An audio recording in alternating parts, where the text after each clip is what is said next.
I never thought I'd be hiding in the bushes outside my own house, sweating through my shirt and feeling like an idiot. Yet, there I was, crouched low with my heart racing, clutching a camera like some wannabe detective. How did it come to this? Well, I wasn't sure myself, not entirely. But when you feel like something's not right in your life, it's like an itch you can't ignore. And lately, I'd been itching like crazy. Melissa, my wife of 15 years, had been acting different. Not the typical kind of different, like a new hairstyle or a sudden interest in yoga. No, this was deeper, harder to put into words. It was the way she looked past me when we talked, or how she always seemed to have somewhere else to be. I couldn't pin it down, but I knew something was off. I'd brushed off those thoughts for weeks, convincing myself I was imagining things. But then came that Tuesday night, when she left for her weekly book club meeting. Normally, I'd have settled in for a quiet evening with the kids or tinkered in the garage. Instead, I followed her. I know, ridiculous. But that itch was impossible to ignore anymore. She drove to a bar. Not the fancy wine and charcuterie type she and her friends usually frequented, but a dimly lit dive in the next town over. Melissa walked in like she'd been there before, scanning the room before slipping into a booth in the corner. I stayed in my car at first, but curiosity got the better of me. I slipped inside, finding a shadowy spot where I could observe her without being seen. And then, there he was. The man who slid into the booth opposite her wasn't anyone I recognized. He wasn't dressed like a friend from work or a casual acquaintance. No, this guy had that polished, too perfect look, like he'd stepped out of a cologne ad. Melissa leaned in close to him, laughing at something he said, her hand brushing his arm.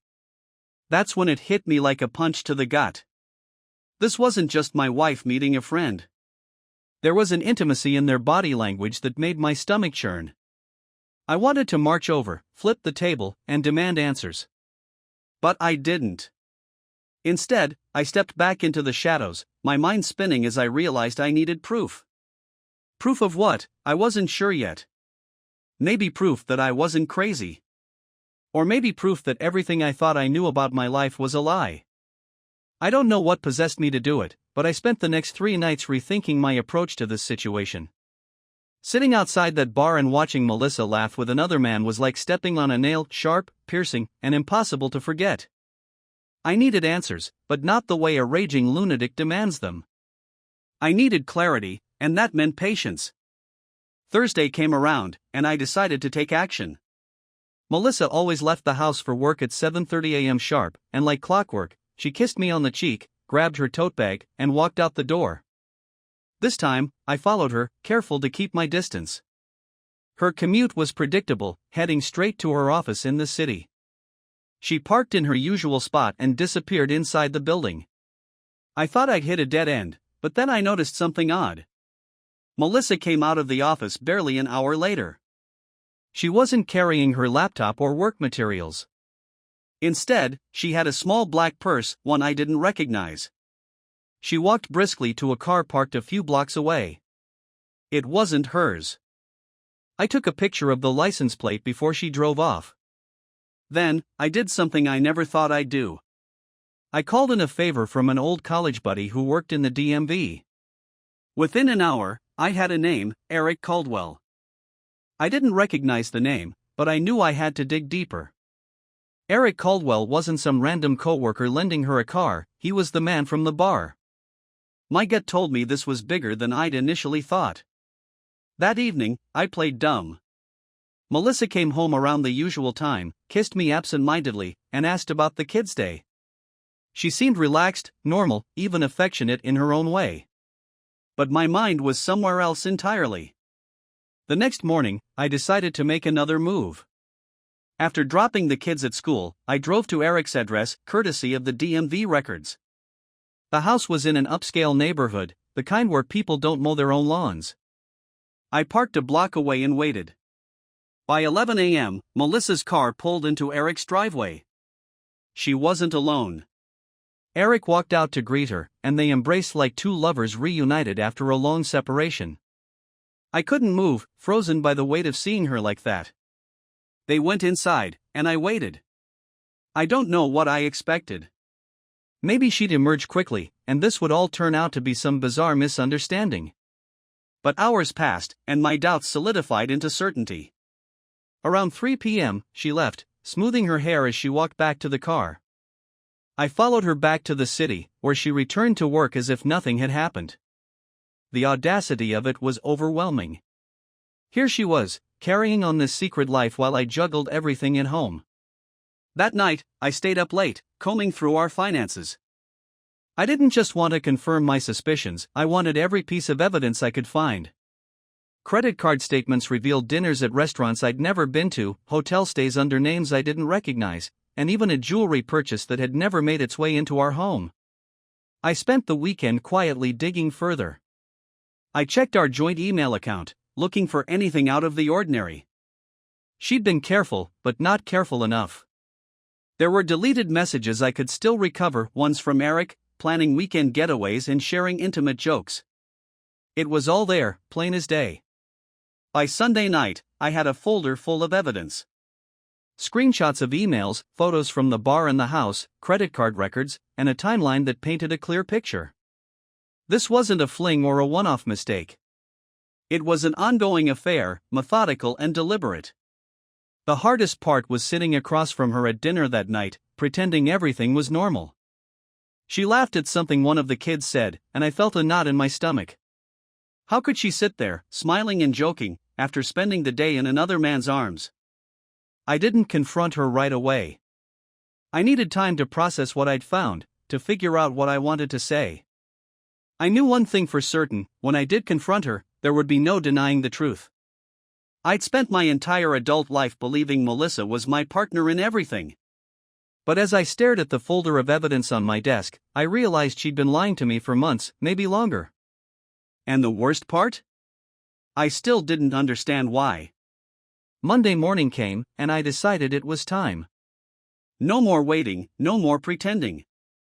I wanted answers, and I wasn't going to let her deflect or deny it. I'd prepared everything: documents, photos, even the emails I'd recovered.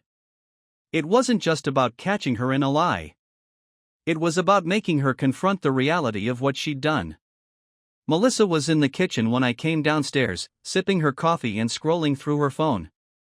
She looked up and smiled. "Morning." I nodded. "We need to talk." Her expression shifted slightly. "Sure. What's on your mind?" I motioned for her to follow me to the living room. The kids were already off to school, and I'd made sure we had the house to ourselves. She hesitated but put her mug down and followed me. I sat across from her, placing the folder on the coffee table between us. "Melissa, I know." She blinked. "Know what?"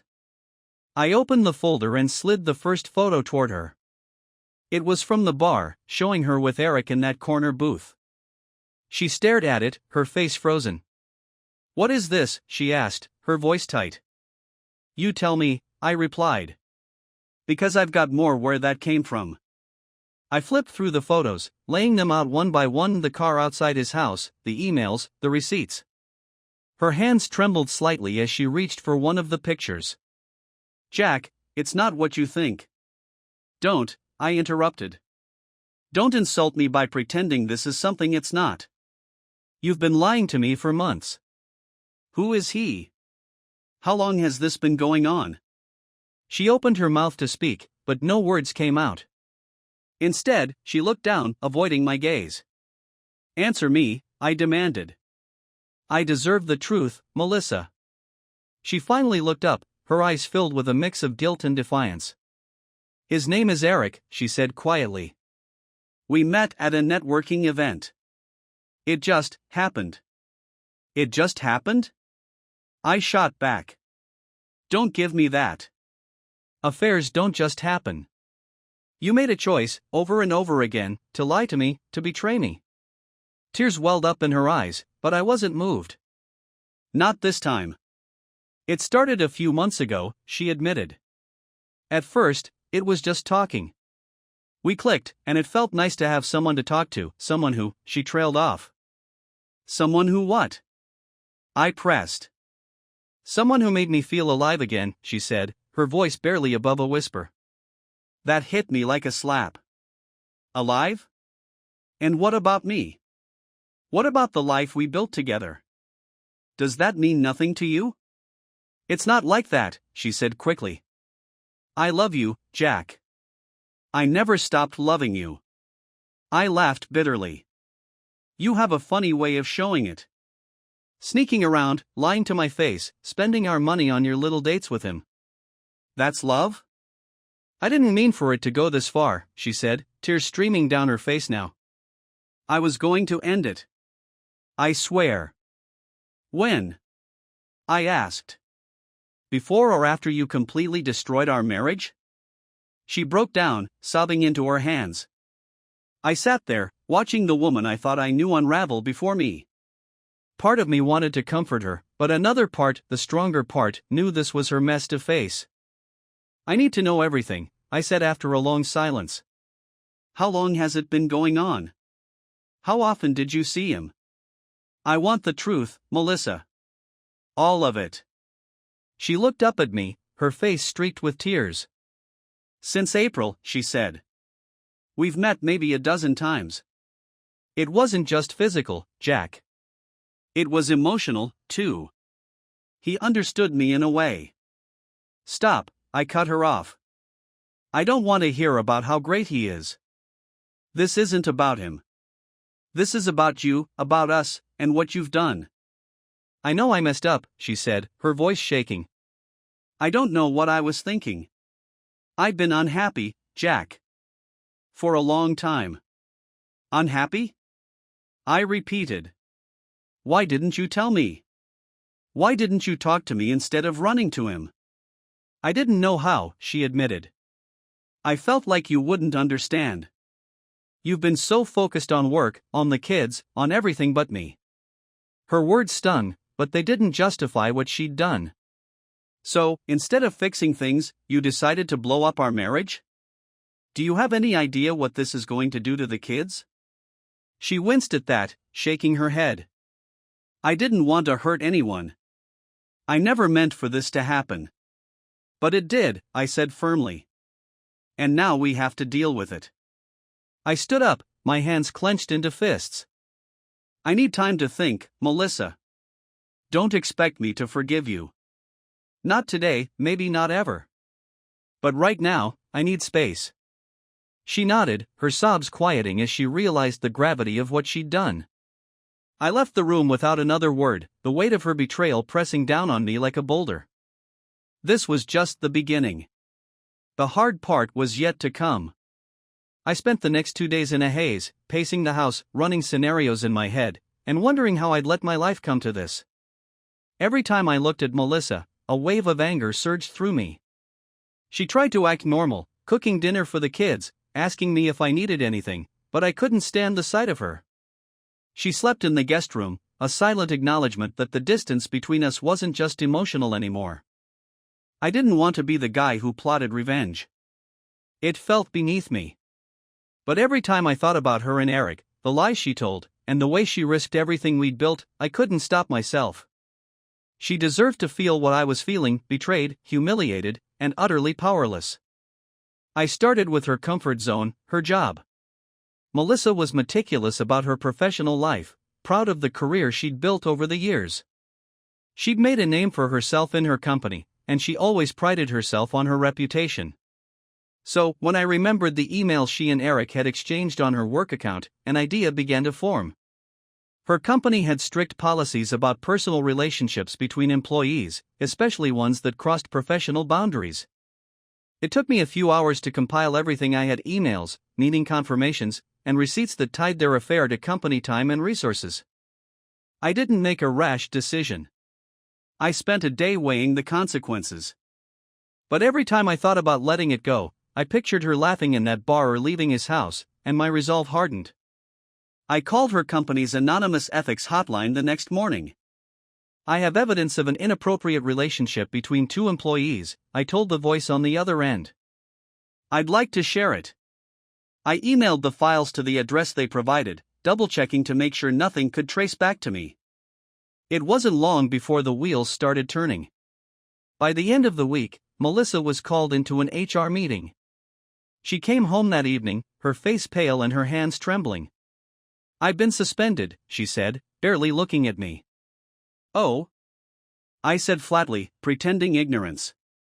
"They've opened an investigation," she continued. "They got a report about Eric and me. They have emails, Jack. Someone's been digging through my stuff." "Imagine that," I replied, walking past her. Her eyes followed me, wide with realization. "You did this," she said, her voice rising. "Didn't you?" I didn't bother denying it. "You think you can burn me and walk away without consequences? You're lucky they haven't fired you yet." "Jack, you don't understand." "I understand perfectly," I cut her off. "You lied to me. You humiliated me. Now, you get to see what that feels like." She started to cry, but I didn't care. For once, I wasn't going to be the understanding husband who swept things under the rug. She wanted to play games, and now she'd have to deal with the fallout. But I wasn't done. Eric was next. I didn't know much about him, but the more I thought about it, the more I realized I didn't need to. He was married. I'd seen the ring on his finger in one of the photos. It didn't take long to find his wife on social media. Her name was Claire, and she seemed like the type who valued family above all else, constant pictures of their kids, happy captions about their life together. I debated whether to contact her. It felt invasive, cruel even. But then I thought about how Eric and Melissa had invaded my life, stolen my trust, and left me to pick up the pieces. I decided she had a right to know. I sent her a message, attaching a few of the less explicit emails and photos I'd gathered. I kept the tone neutral, explaining that I believed her husband was involved in an affair with my wife and that I thought she deserved the truth. Claire responded quickly, thanking me for telling her and asking for more details. We talked for hours that night, comparing notes and piecing together the timeline. She'd suspected something for months but never had proof until now. By the end of our conversation, she was crying, thanking me for being honest with her, even as I felt a pang of guilt for being the bearer of such devastating news. The fallout was swift. Eric showed up at my house a few days later, banging on the door. I opened it, glaring at him as he stood there, disheveled and desperate. "You had no right," he said, his voice trembling with anger. "You had no right to screw my wife," I shot back. "You've ruined my life," he shouted. "Good," I said calmly. "Now you know how it feels." He stood there for a moment, his chest heaving as if he was searching for something to say. But there was nothing he could say to undo what he'd done. Finally, he turned and walked away. Melissa, meanwhile, was spiraling. Her suspension turned into a termination, and Eric's wife filed for divorce within a week. Our kids started noticing the tension in the house, and I had to reassure them that everything was fine, even as our world was falling apart. It wasn't just about revenge anymore. It was about reclaiming control of my life. Melissa had taken something from me, and I wasn't going to let her walk away unscathed. Melissa sat across from me at the kitchen table, her hands clasped tightly together, her eyes puffy from crying. The kids were staying at my parents' house for the weekend, a last-minute arrangement I'd made to ensure we could have this conversation without them overhearing. The silence in the room was heavy, broken only by the ticking of the clock on the wall. "Are you happy now?" Melissa finally asked, her voice shaky but sharp. "Happy?" I repeated. "No. But I'm not sure happiness is on the table for either of us anymore." She flinched, her fingers tightening into fists. "You've destroyed my career, Jack. Everything I worked for, gone in an instant. And Eric." "Don't say his name," I interrupted, my tone colder than I'd intended. "You think I care about your job or him? You burned this house down, Melissa, not me." She looked at me, her lips trembling. "I know what I did was wrong. I've apologized. I've begged for your forgiveness. But this, what you've done, it's cruel, Jack." "Cruel?" I leaned forward, my hands gripping the edge of the table. "You want to talk about cruel?" "Cruel is lying to your husband for months. Cruel is taking everything we built together and throwing it away for some guy who means nothing. cruel is making me feel like a fool in my own home." Her tears started again, but I wasn't moved. I'd spent too many sleepless nights thinking about this moment, about what I would say and how I would say it. "Why?" I asked, my voice softer now. "I need to understand. Why him? Why any of this?" She wiped her eyes, staring down at the table as if the answer was etched into the wood grain. "I don't know," she said quietly. I was lost. I felt like we were just going through the motions, like I was invisible to you. "Invisible?" I repeated, struggling to keep my voice steady. "I worked my ass off to provide for this family, to make sure you and the kids had everything you needed. I thought we were a team, Melissa." "We were," she whispered. "But somewhere along the way, I felt like I was just here. A part of the routine. And then Eric, he noticed me. He made me feel alive, like I mattered." Her words hit me harder than I expected. I wanted to argue, to tell her she was wrong, but deep down, I knew there was some truth in what she was saying. Our marriage hadn't been perfect. I'd been distracted, consumed by work and the day-to-day grind. But was that enough to justify what she'd done? "I don't buy it," I said after a long pause. "You had options, Melissa. You could have talked to me, told me how you were feeling. Instead, you chose to lie, to cheat. You made that choice every single time you went to see him." She looked up at me then, her eyes filled with regret. "You're right. I did. And I hate myself for it." "Good," I said, my voice cold. "You should." The words hung in the air, heavy and unrelenting. For the first time, I saw her completely undone, her shoulders slumped and her eyes hollow. "I want to fix this," she said, her voice barely audible. "Fix it?" I laughed bitterly. "You can't fix this, Melissa. What you've done can't be undone. We can't go back to the way things were." "Then what do we do?" she asked, her voice breaking. "Do we just end it?" I didn't answer right away. I'd spent weeks thinking about that question, turning it over in my mind until it felt like an obsession. Part of me wanted to throw her out, to make her feel the same pain and betrayal she'd inflicted on me. But another part, the part that still remembered the woman I married, wanted to hold on, to find a way forward. "I don't know," I admitted finally. "But I know things can't stay the way they are." She nodded slowly, as if she'd expected that answer but hoped for something different. "I don't want to lose you," she said, her voice trembling. "You already did," I replied. "The moment you chose him over me, you lost me." Her sobs came harder then, and for a brief moment, I felt a flicker of sympathy. But it was quickly extinguished by the memory of everything she'd done. "What about the kids?" she asked through her tears. "We'll figure it out," I said. "They don't deserve to be caught in the middle of this." "Do you think you'll ever forgive me?" she asked, her voice filled with desperation. I didn't answer right away. Forgiveness felt impossible, a bridge too far to cross. But I also knew that holding on to anger forever would only consume me. "Maybe," I said finally. "But not today. And not anytime soon." She nodded, accepting the weight of my words. For the first time, I saw a glimmer of understanding in her eyes, as if she finally realized the depth of the damage she'd caused. "I'll move out," she said quietly. "Give you space." I didn't argue. It was the first decision we'd agreed on in weeks.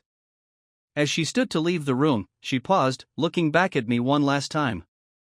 "I'm sorry, Jack. For everything." I didn't respond.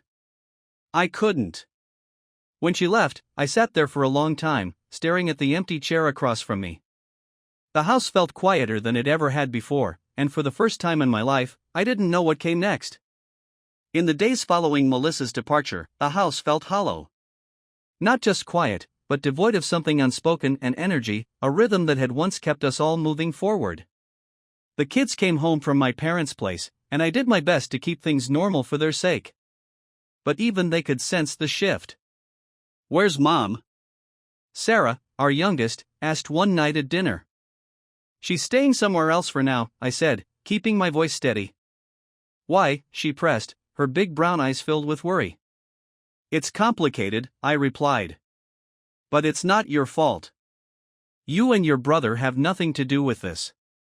Daniel, my teenager, didn't say much, but he looked at me with a mix of suspicion and hurt.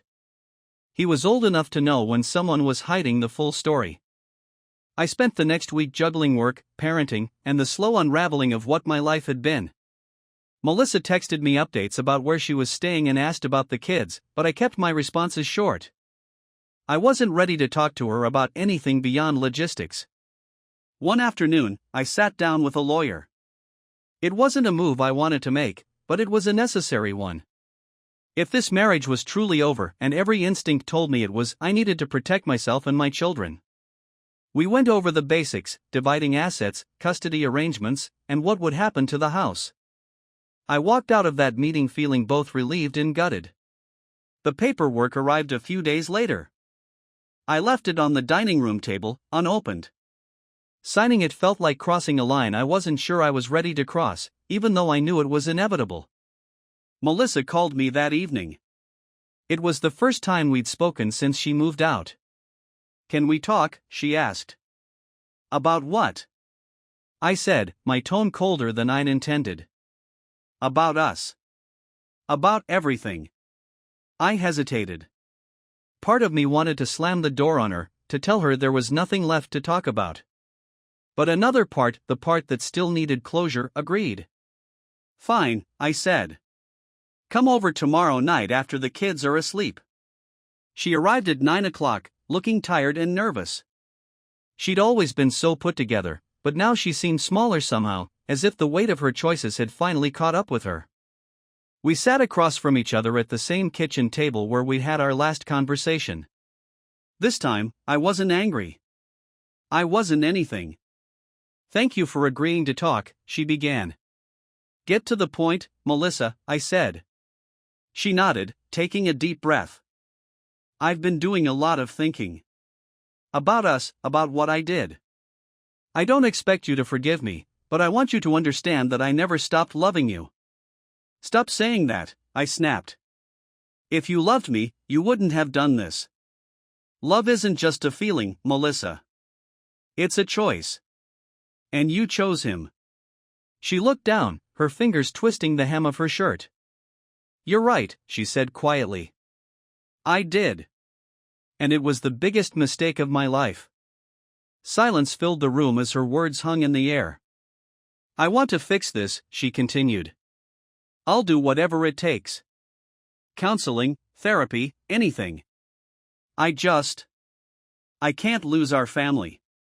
I leaned back in my chair, crossing my arms. It's not that simple.